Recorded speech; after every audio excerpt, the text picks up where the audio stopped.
bienvenidos a un nuevo podcast de Learning, Ingeniería e Innovación. Y el día de hoy vamos a tratar sobre un tema un poco controversial a todos los usuarios de la metodología BIM, y es el cómo trabajar con distintos modelos de distintas plataformas. El tema es la interoperabilidad. Aquí el que les habla, Alejandro Alvarado, en este día, acompañado de mi colega Renzo Ríos. Entonces, para comenzar, Renzo, ¿cómo tú definirías qué es la interoperabilidad? Yo creo que definiría la interoperabilidad como la capacidad que tienen los software para poder intercambiar y gestionar información de forma nativa, permitiendo que los involucrados en un proyecto puedan gestionar esta información sin importar qué herramienta de software estén utilizando. Yo creo que eso sería como una definición global. Podríamos profundizar un poco más sobre tipos de interoperabilidad, pero yo creo que esa sería la principal definición. Y en palabras más sencillas, quizás para los que no están muy relacionados con el tema de la metodología BIM, veamos interoperabilidad como la facilidad de intercambiar información entre distintas plataformas. Ahora, Renzo, tú que tienes bastante experiencia en todo lo que es programación, automatización de procesos, la interoperabilidad la podríamos definir como una suerte de poder programar algo en Dynamo, Python, para pasar la metadata de un modelo a una plataforma web o a otro software. Creo que aún hay una brecha entre los software existentes para poder intercambiar la información de forma nativa. Y ahí es donde venimos a utilizar el desarrollo de software, el desarrollo de plugin o el desarrollo de script para poder desarrollar este tema de intercambio de información. Se utiliza bastante lo que es el Dynamo. No hay que ser un genio o tener una especialidad en Dynamo para poder gestionar la información. Hay unos 3 nodos que podríamos utilizar: la de getParameter, la de setParameter y la de exportar información a Excel. Con esos 3 nodos principales creo que podríamos ver la forma de exportar información estructurada desde Revit, exportarla hacia un Excel y poderla importar desde otra plataforma leyendo ese Excel. Pero ¿tú no crees que eso es una manera de sacarle provecho a esas limitaciones que tenemos en interoperabilidad para poder lograr ese intercambio de información entre plataformas? Sí, es un truco que podríamos decir, pero no sé si es lo que deberíamos hacer, porque le das toda la carga de cómo ser interoperable dos software al usuario final, que creo que no es lo óptimo. Yo creo que las empresas deberían poner un mayor esfuerzo para que los software que están elaborando, los software que están vendiendo, tengan esta capacidad de forma nativa. Y no podemos decir de que es imposible. Hay software de una misma empresa que pueden generar una interoperabilidad de manera eficiente, como es el software Revit con el software Navisworks. Sí, pero ahí yo tendría que dar un poco más de hincapié, ya que si hablamos netamente de Autodesk, si nosotros estamos en un proyecto de gran envergadura, vamos a usar también el tema de evaluaciones de topografía. Y se usa como software nativo el Civil 3D. Y cuando nosotros unificamos Revit y Civil 3D, normalmente esa información no converge del todo.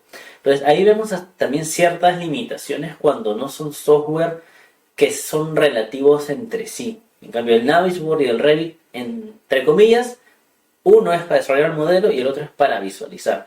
Pero cuando ya vemos software que tienen dos funciones distintas, ya empezamos a tener esas dificultades de poder interrelacionarlos.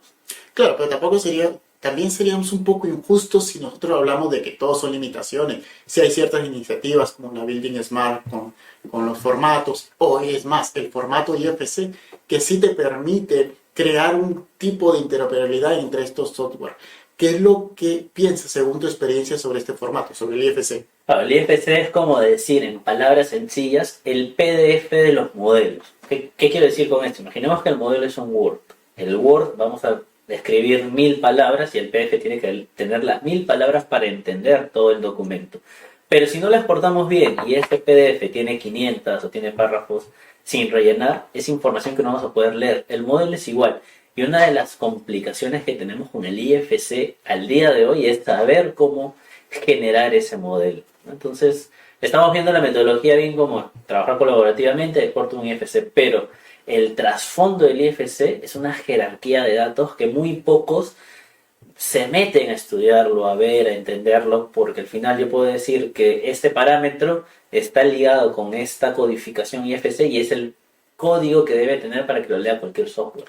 Y es un poco complicado también compararlo con el PDF, porque el PDF hasta un alumno de secundaria podía exportar desde lo que sería Word, de PowerPoint o de cualquier plataforma podría exportar un PDF y es muy sencillo exportarlo.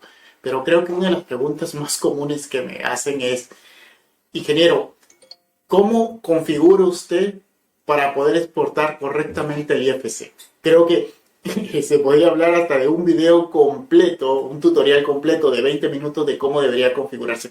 Creo que también esto debería ser una limitación que deberían eliminar las plataformas. Claro, ahora la forma en cómo se configura el IFC, entre comillas, es sencillo porque tú pones exportar IFC y te muestra una suerte de 4 ventanas, lo configuras, van a hacer clic en check en cualquier opción y lo exportas, pero no vemos el trasfondo, que es una configuración aparte, donde muy poco se explica que son los property sets. Y eso es lo que tiene que tener todos los software para asegurar que tu parámetro denominado elemento en otro componente y en otro ejemplar, que al final son los mismos, pero con distintas denominaciones, con el property set sea la misma denominación.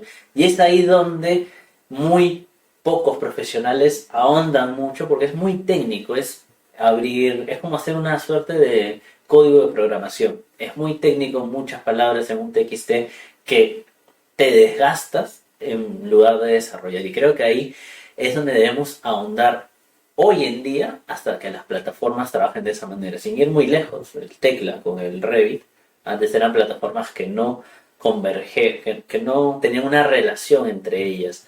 Pero hoy en día, cuando exportamos un archivo tecla para que se visualice en el Revit, hasta puedes editar los elementos, ¿no? Entonces sí está bien ese desarrollo. Pero ¿crees que esta unión o esta relación, o por así decirlo, este empuje entre estas dos empresas para poder converger, crees que sea un tema que no lo han hecho en el pasado porque sea muy complicado? ¿O crees que hay un trasfondo de una competencia comercial o quizás un secreto de empresa para que puedan seguir utilizando su línea de software?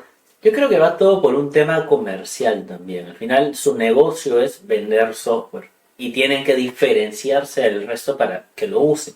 Y un tema es proteger su información, ya que si lo dan con mucha facilidad que lo puedan abrir en otro software a la competencia, quiere decir de que pueden hacer uso del software de la competencia y quizás dejarlo de lado a ellos. Y una suerte de protección han restringido este traspaso de datos. Quizás años atrás podían hacerlo porque no era tan colaborativo, no estábamos tan desarrollados a nivel conectividad. La construcción era distinto, el tema de trabajo era más en servidores, no estaba habilitado la nube, pero hoy en día ya el trabajo, el Internet de las cosas es tanta que se ven obligadas las empresas a hacer ese trabajo colaborativo porque no se van a ver aisladas del flujo de trabajo que se está existiendo. A mí me gustaría comentar y poner como que en un punto importante también los software free o los software libres que existen actualmente, como es el caso de Blender Bean. No sé si en algún momento has escuchado sobre Blender Bean. Blender Bean no, pero uno de los software gratuitos para poder hacer esas integraciones que yo he usado mucho es Beam Vision y Beam Collab, que son muy buenos para poder integrar al menos archivos IFCs. Sí, yo creo que también algunas empresas tratan de no hacer muy interoperable su software para exportar información, porque una empresa también podría tratar de utilizar el software libre o como Blender Bean o como lo que tú mencionas y hacer de que pierdan muchos clientes. Ya sabemos que no hablamos de 2 o 3 clientes, hablamos de una empresa, un proyecto que puede tener cientos de involucrados. Claro, pero aquí ya el tema comercial o el de software no depende de los usuarios, va a depender del desarrollador propio del programa. Entonces, en lugar de esperar, tenemos que buscar buenas prácticas. Una de las buenas prácticas es, en tu plan de ejecución BIM, poner el listado de parámetros que vas a usar, que van a ser creados de un inicio y son los que tienen que ver en cualquier plataforma que lo compartas de manera interna. Entonces, de esa forma, minimizas el impacto o las dificultades que te van a dar. Estos software se complican cuando trabajas con información nativa, pero cuando creas la información no son tan restrictivos. Entonces podemos suplir esa dificultad de interoperabilidad creando parámetros. No es el camino ideal, pero es un paso para lograr ese objetivo que se busca. Sí, los famosos parámetros en Revit. Creo que la mayoría amamos el tema de los parámetros compartidos por la posibilidad de poder configurar toda esta información y hacer que los parámetros sean un poco más cercanos a nuestras necesidades. Otro tema que me gustaría hablar es el tema de la falta de, no sé si se le llama interoperabilidad o la falta de uso entre versión 1, versión 2, versión 3, como es el caso de Revit, que actualmente creo que es el pedido prácticamente de todos los usuarios de Revit, de que una versión actual pueda ser leída o trabajada en versiones antiguas. ¿Qué es lo que piensas sobre este tema? Eso es algo que me cuesta entender por qué Revit te obliga a trabajar con una sola versión, ¿no? No es como el AutoCAD, que puedes abrir varias versiones trabajando con las últimas. Entonces, es complicado, ya que, por ejemplo, estamos trabajando con proyectos, reconstrucción con cambios acá en Perú, trabajan con la versión 2020, que ya está descontinuada desde el año pasado en la propia plataforma Autodesk.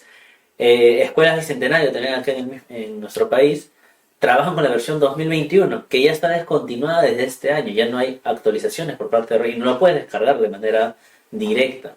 Entonces el software va avanzando y creo yo que lo hacen para que solamente instales la versión más actualizada. Y es un problema porque si el proyecto no se acaba en ese año, van a salir nuevas versiones, nuevas y nuevas versiones y te quedas retrasado y no puedes usar las bondades.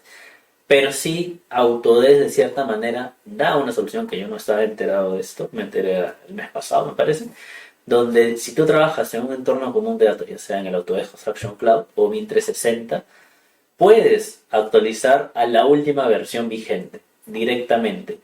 Si tienes todos tus modelos cargados en la nube, el mismo entorno común de datos te los lleva a la versión superior que tú desees, pero no te lo reduce de versión. Entonces es una limitante, pero también te está dando las libertades para poder actualizarlo. Creo yo que sí, siempre debemos trabajar con la versión más actual por las ventajas que hay.